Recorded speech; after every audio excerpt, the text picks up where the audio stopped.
300 घोड़ों की कीमत। महिमशाल नाम का एक लालची और मूर्ख राजा था। महिमशाल के पिता की कुछ दिनों पहले ही मृत्यु हुई थी। उसके पिता एक उदार हृदय के बुद्धिमान व्यक्ति थे। उनके द्वारा निर्धारित किए गए मंत्रियों की ख्याति दूर दूर के राज्यों तक फैली हुई थी। राजा के दरबार में शिवनी नाम का एक मंत्री था, जो राज्य में खरीदी और बेची जा रही चीजों का मूल्य निर्धारित करता था।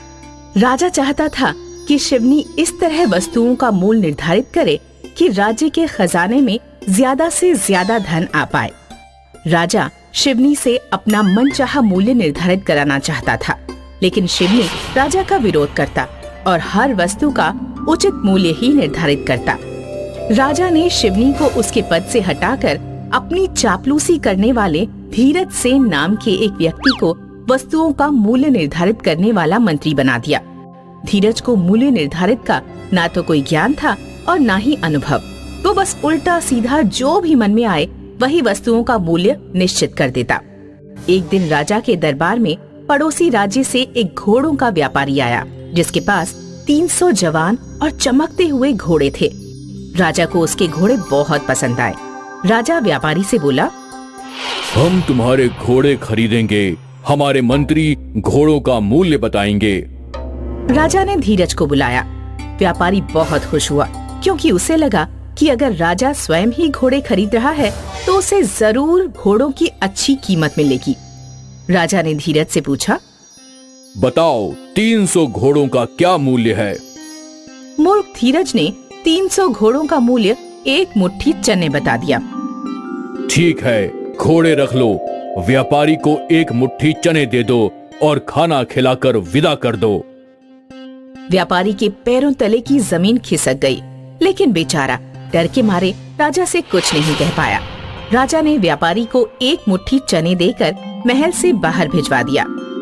व्यापारी रोता हुआ पुराने मंत्री के पास पहुंचा और उससे बोला, मैं इस राज्य में अपने घोड़े बेचने आया था, क्योंकि मैंने यहाँ के मंत्रियों की तारीफ सुनी थी, लेकिन मैं तो यहाँ आकर बर्बाद हो गया। राजा के मंत्री ने मेरे इतने कीमती घोड़ों का मूल्य मात्र एक मुट्ठी चने बता दिया। अब आप ही मेरी मदद करिए, मैं कंगाल हो चुका हूँ। तुम चिंता मत करो, मैं तुम्हें कुछ सोने के सिक्के दे रहा हूँ। तुम इन सिक्कों को रिश्वत के तौर पर धीरज को दे देना और उससे कहना कि वो कल दरबार में उपस्थित होकर एक मुट्ठी चने का मूल्य वो बताए जो मैं तुम्हें बता रहा हूँ। व्यापारी ने धीरज को रिश्वत पकड़ाई तो धीरज कुछ भी करने को तैयार हो गया। अगले दिन व्यापारी शिवनी के साथ राजा के दरबार में पहुंचा। श्रीमान, मैं जानना चाहता हूँ कि एक मुट्ठी चने का मूल्य कितना होता है? राजा ने धीरज से एक मुट्ठी चनों का मूल्य बताने के लिए कहा। राजा को पता नहीं था कि धीरज रिश्वत लेकर बिक चुका है। एक मुट्ठी चने का मूल्य है पूरा राज्य। इस बार राजा के पैरों तले की जमीन खिसक गई। अब राजा को अपनी मूर्खता का एहसास हुआ और उसकी आंखों में आंसू आ गए। राजा ने पुराने मंत्री से माफी मांगी। मुझे माफ कर देना शिवनी जी, मैं इतना भी नहीं समझ सका कि एक समझदार इंसान अगर दूसरे का नुकसान नहीं करता तो मेरा भी नुकसान नहीं कराएगा, और एक मूर्ख इंसान अगर दूसरों का नुकसान करा सकता है तो मेरा भी करा सकता है। राजा ने तुरंत बेवकूफ मंत्री को हटाकर अपने पुराने मंत्री को वापस रख लिया और व्यापारी को घोड़ों का उचित दाम देकर विदा किया।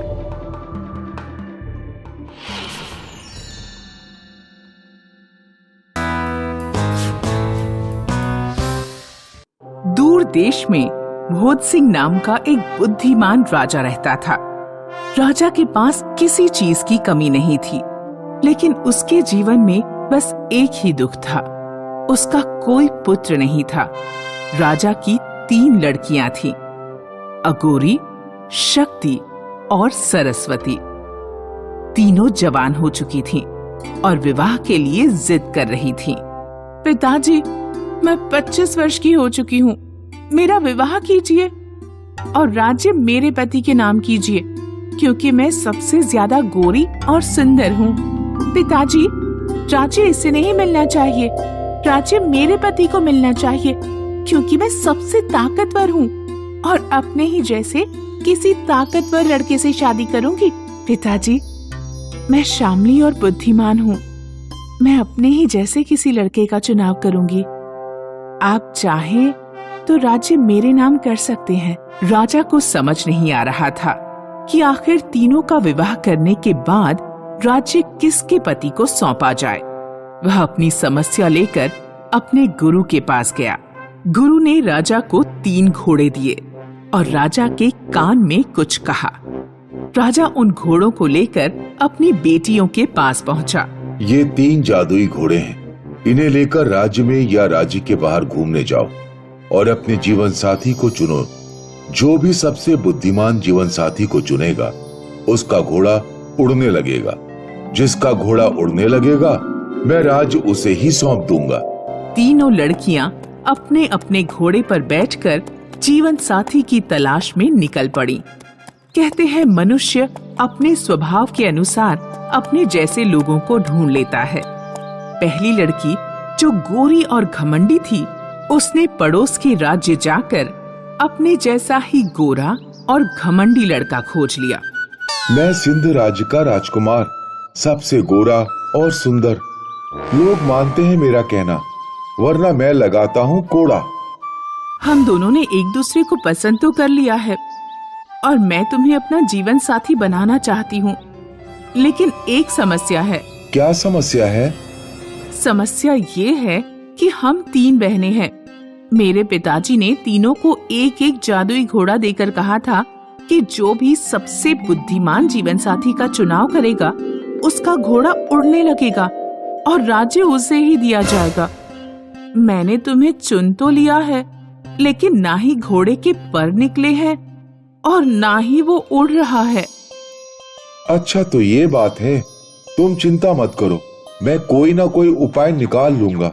मेरे राज्य में एक बड़े बड़े पक्षी पालने वाला रहता है, उसी के पास चलना चाहिए। उधर दूसरी लड़की शक्ति ने अपने ही जैसे एक ताकतवर लड़के को चुना। मैं आरपुर राज्य का राजकुमार, दुनिया में सबसे ताकतवर। कोई नहीं कर सकता मेरा मुकाबला। सबकी बना देता हूँ चटनी। शक्ति अपने ताकतवर साथी को पिता द्वारा कही गई सारी बात बताती है। मैंने तुम्हें चुन लिया है, लेकिन मेरा घोड़ा उड़ तो नहीं रहा है। राज्य हासिल करने का मेरे पास एक और रास्ता है। मैं तुम्हारी दोनों बहनों को मार दूंगा। यदि उन्होंने अपने जीवन साथियों को चुन लिया होगा तो उन्हें भी मार दूंगा।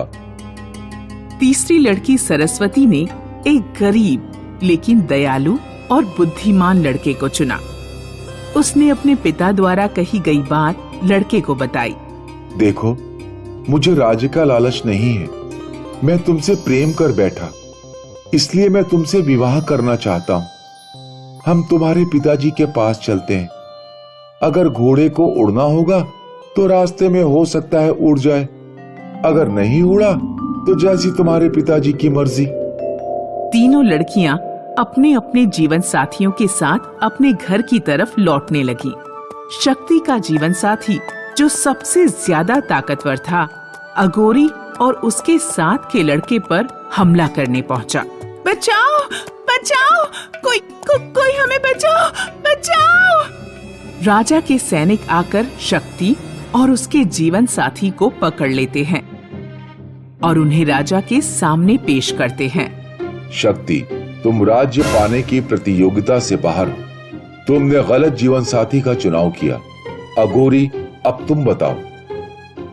पिताजी, मैंने सबसे बुद्धिमान जीवन साथी को चुन लिया है। मेरा घोड़ा उड़ने लगा है। अच्छा, लेकिन घोड़ा है कहाँ पर?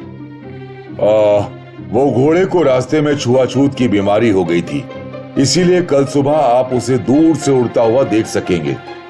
अघोरी के साथ वाले लड़के ने एक पक्षी पालन करने वाले से कुछ फालतू चील उधार ले ली थी। उसकी योजना थी कि चील रस्सी से घोड़े को उठाएंगी और हवा में उड़ाएंगी। दूर से देखने के कारण राजा को रस्सियां दिखाई नहीं देंगी और घोड़ा उड़ता हुआ नजर आएगा। सुबह राजा उड़ते घोड़े को देखने पहुंच गए। वो देखिए पिताजी, घोड़ा उड़ रहा है। कुछ देर तो चील घोड़े का वजन उठा पाई, लेकिन फिर वे थक गईं और घोड़ा नीचे नदी में जा गिरा। अच्छा दिमाग लगाया गोरी, लेकिन जिंदगी में चालाकियां काम नहीं आती। अब तुम बताओ सरस्वती। पिताजी, मैंने अपने मन के जीवन साथी का चुनाव कर लिया है। हम दोनों एक दूसरे को प्रेम करते हैं, लेकिन घोड़ा नहीं उड़ पाया। घोड़ा उड़ने की बात तो मैंने ऐसे ही कह दी थी। भला कोई घोड़ा आज तक उड़ पाया है? लेकिन इसी बहाने मैंने देख लिया तुम सबसे सच्ची और ईमानदार हो। तुमने अपने ही जैसे जीवन साथी को चुना है। तुम दोनों ही राज्य के असली हकदार हो।